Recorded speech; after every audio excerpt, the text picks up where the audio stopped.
Hello and welcome to my ISM speech. My name is Amilcar Sansores and my field of study is high school math education. Sorry about that. All right, ISM Final Speech Agenda. This presentation will be broken down into three parts. First, we will explain what ISM is and what we do in ISM. Secondly, we will explore what it takes to be an ISM. And thirdly, I will demonstrate a piece of work that is a culmination of all the things that we have done throughout the year, my final product.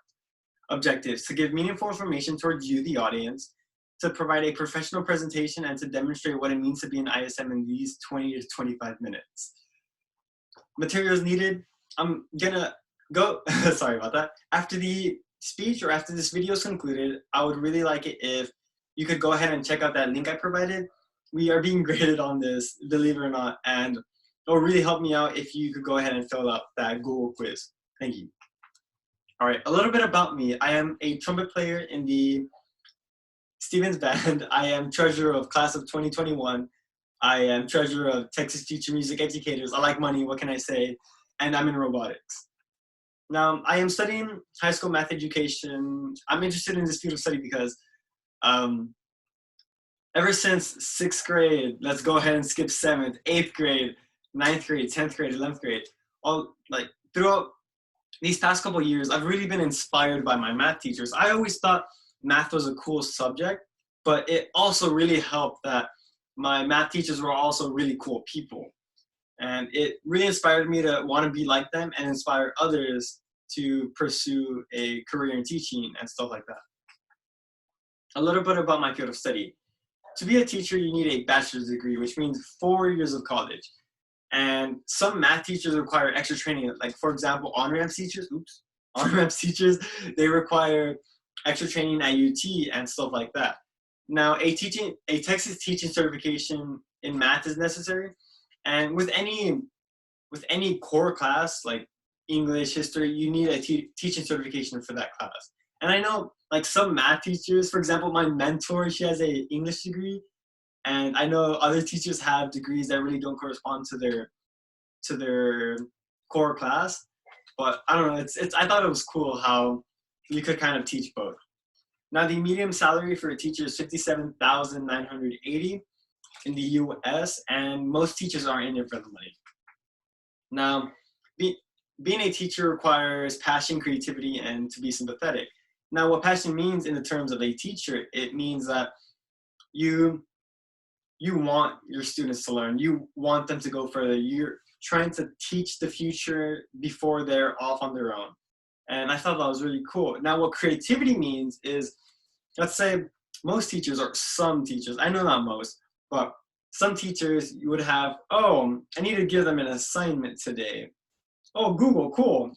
Google assignment here. And they just give their assignment to their students. Well, some teachers actually like to create their assignments. They like to actually, oh, there's a test coming up, a unit test. Oh, I should probably make a review, and they make the review corresponding to the unit test. And in my internship type of thing, I kind of learned how it's harder than it seems, and that requires creativity. Now, being sympathetic. Every student is different, and it's up to the teacher to understand what differences are beneficial towards their learning. Now, as a teacher, they want you to pass. I understand that might be difficult to understand, but as long as you get those 7 missing assignments and you actually participate in class, you'll pass. They need to know that you're learning, and they need to know that you're working. And as long as you have those 2 things done, then they will pass you most likely. Now, teachers need to understand different ways of learning. Now, I know with this distance learning, not a lot of people learn or are good with this type of learning. I, myself, aren't very good with distance learning. But at the same time, there's students that aren't very good with learning in the classroom. Sorry, which is kind of best of both worlds, you know? Or worst of both worlds, actually. So teachers need to learn how to adapt to different students' learning due to just everybody working differently. It's a progressive profession, and what that means is that being a teacher requires to move with society, kind of. Now, we're evolving and we're changing into a technology-based society, which means that teaching is being online. This social distancing or social, I'm sorry, what's the word? This distance learning. I'm sorry. Distance learning is online, and teachers, I mean, like 10 years ago, teachers really didn't use Chromebooks. Sure, they used computers to put in grades, but other than that, that was all the technology that was used. Now, teachers were taught to adapt to like the use of technology to be able to teach and stuff like that. Now, a teacher is also very goal oriented. I thought this was really interesting because I myself am very goal oriented. I like to get things done and to set a certain point in the distance where I could time myself and reach that goal. And teachers are really like that. They like to, oh, I'm gonna teach this subject by this date and have them ready for this test. And I thought that was really cool. Now, key things I've learned with my mentor. One, follow the standards. There's always, for a student-teacher bond, you always have to follow standards. You always have to follow protocols that are given by the district and stuff like that. Teach with integrity, meaning that, like I said, people learn differently, but they should also be doing their work the same. Now, let's say that there's a student that's obviously participating in the classroom, and there's a student that's not, but at least they're paying attention. Now, you're not going to give the better grade to the student that's participating because that's just unfair. You give them the grade that they deserve. And thirdly, respect the students. Now, when it comes to teachers, they obviously have to respect the students, but at the same time, students have to respect the teachers, meaning that it's a mutual respect. If the students don't respect the teachers still have to maintain a respectful manner towards the students, but at the same time, it should go both ways. What I have so far. Now, for my ISM mentorship, internship type of thing, I created these 2 exit slips / warm-up slips.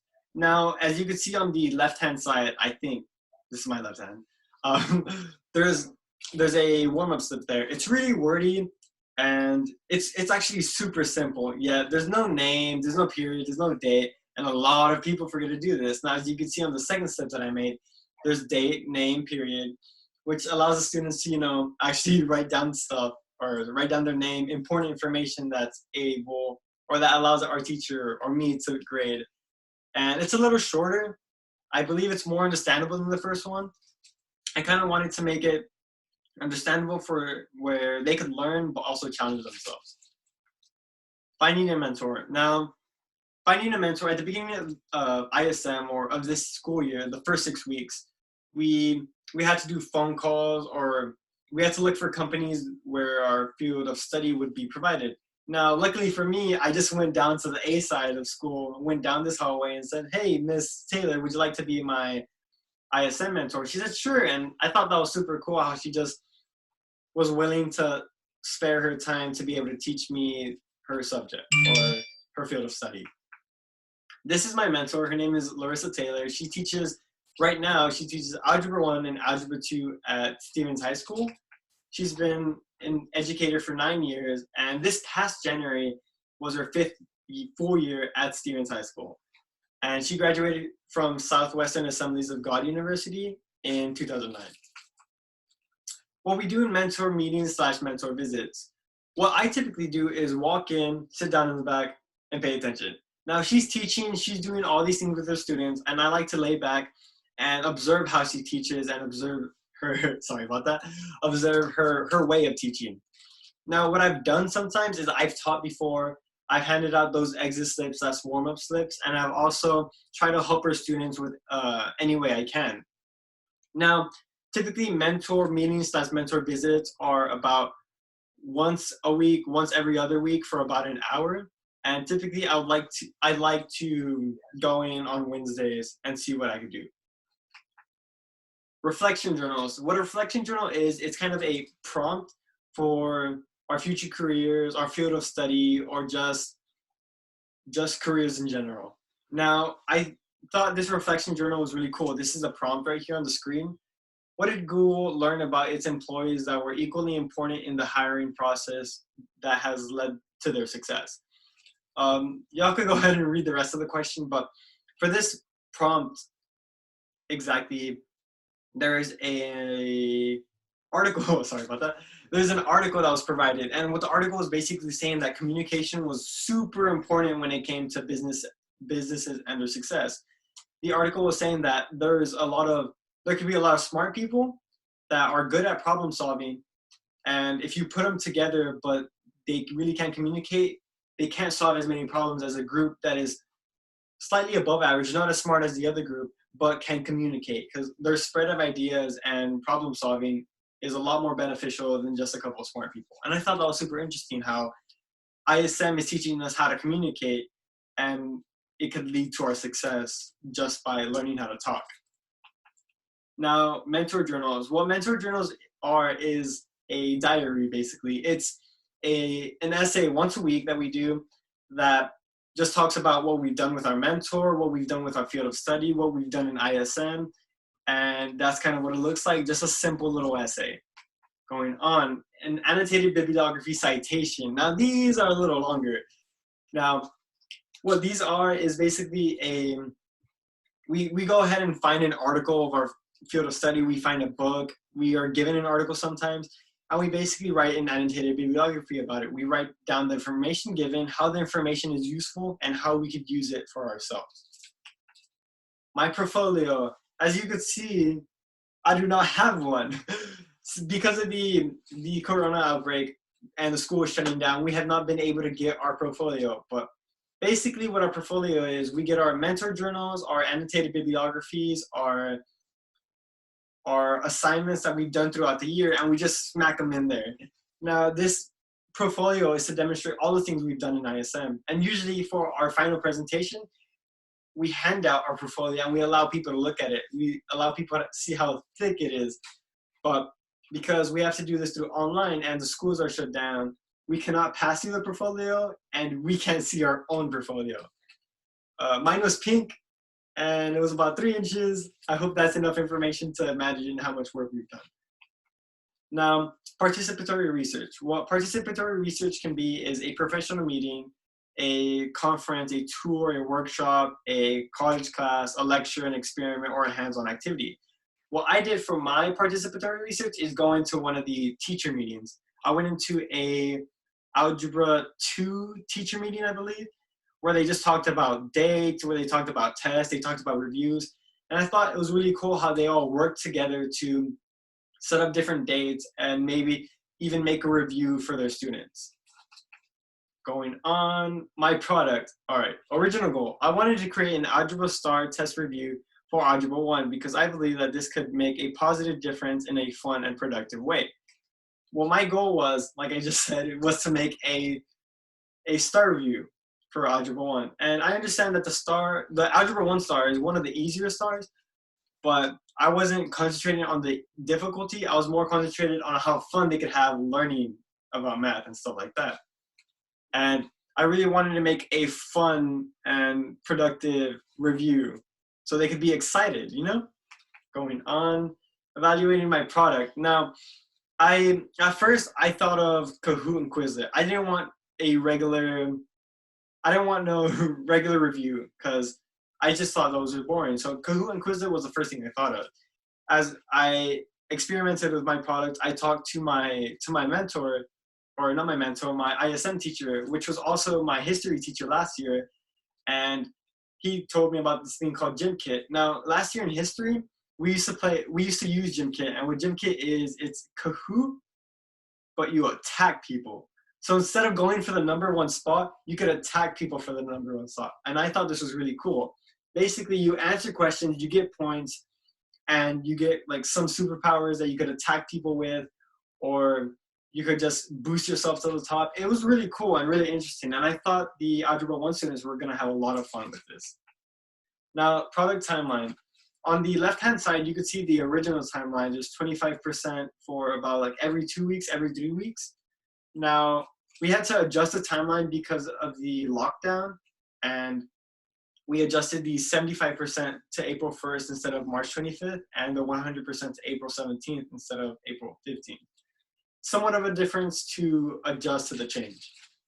Now, product dilemmas. A review on its own seemed kind of boring, and making an original review was kind of hard. Now, I was it was kind of difficult to make original questions, but finding out how to make those questions was a learning curve. And like I said, I didn't want to make no boring review. I didn't want them to sit down with a piece of paper and just write down all of their information. I wanted them to have fun. Now, the coronavirus, because of the lockdown, we haven't been able to meet with our mentors as much or communicate with our mentors as much, and we haven't been able to learn hands-on. And that was very difficult for a lot of us and a lot of our products. There's a lot of people that had to stop their products and just leave their layout of what their product was going to be. And that was kind of sad. And that was kind of the problem when it came to our products. Third, they canceled the STAR test this year. What? That was my whole product. That was the whole point of me kind of entering and trying to be beneficial towards the learning of the Algebra 1 students, my mentor students. They canceled the whole STAR test. It's one thing to have coronavirus down and not have a lot of people do their product, but it's also another thing where it's like, let's say someone was making a community service product and they stop world hunger. So what's the point of the community service product? I know it's not a comparison, but still, it's kind of like, what the heck?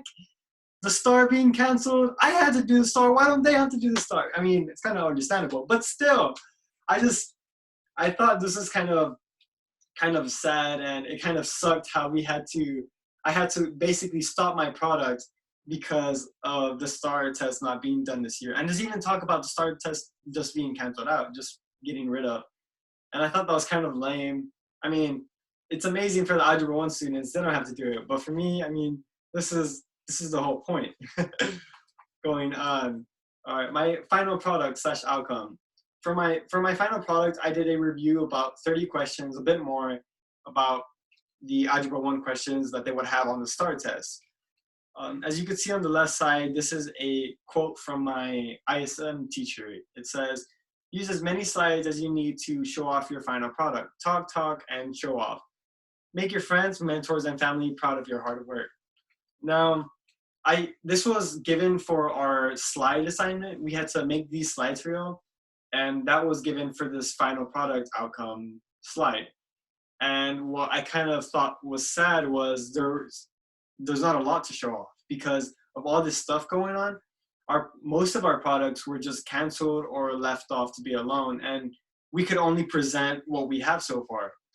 Now, what I try to do as an alternative for my product is kind of help out my mentor. I made this exponential growth / decay video on YouTube that goes off of her teaching, and I really wanted to help her class. I made a little review sheet right there, as you can see, to just, I don't know, try my best to still be a part of her class. And it really has been a journey, you know, just going through the ISM process alone was really difficult. And then on top of that, having a mentor to learn from, it was a really good learning experience. And what my final product fails to demonstrate is that there's a lot of things going on in the world, obviously, this stuff. And there's a lot of things we can learn from, and I enjoyed learning from my mentor and the things she had to teach me. Conclusion. So throughout this whole year, especially at the beginning, it was very hard. It was a big learning curve for all of us. Me doing one essay every 3 weeks for English, and going into ISM where I had to do like 3 essays every week was kind of a pain. I know it's not comparable to a lot of other classes, but it was kind of a pain for me. It really taught me responsibility and how to get my stuff done in time. I enjoyed how the ISM environment created something that I could learn from and go back to, especially with a portfolio type of organization. With that portfolio, once we go back to school, it's going to be really obvious the things I've learned throughout ISM. And I just thought it was super cool how our teachers, or how our mentors and our ISM teachers, and also our teachers in general, how they are able to help us out any way they can with this process. And I am very thankful for that. And yeah. All right, if there's any comments or questions, go ahead and please leave them in the comment section below, or go ahead and use the Google Doc the Google quiz provided to leave those questions or answers, or questions or comments, I'm sorry. And if you want to subscribe, go ahead. I don't have any useful content on there on the YouTube channel, but if you'd like to, that's perfectly fine. Finally. Okay, so in ISM, we have this thing called Toastmasters, which is basically a public speaking club. And I have learned to not say thank you at the end of speeches. So I'm not going to say thank you, but I'm going to show my acknowledgement. That might be the same thing, but they specifically said not to say thank you, which I'm not. Now, I acknowledge all the hard work that my teachers have done. My mentor, Larissa Taylor, I really acknowledge how she was able to help me and allow me to come into her 5th period classroom and allow her to help her Algebra 1 students. I really acknowledge the things that my ISM teacher has done, Mr. Banky, for creating that environment, like I said, where we could just learn. I acknowledge all my teachers and their hard work they've done during this time. And I am very, very acknowledgeable for just everything in general. Having this opportunity to talk to you through virtual connections and stuff like that. You're welcome.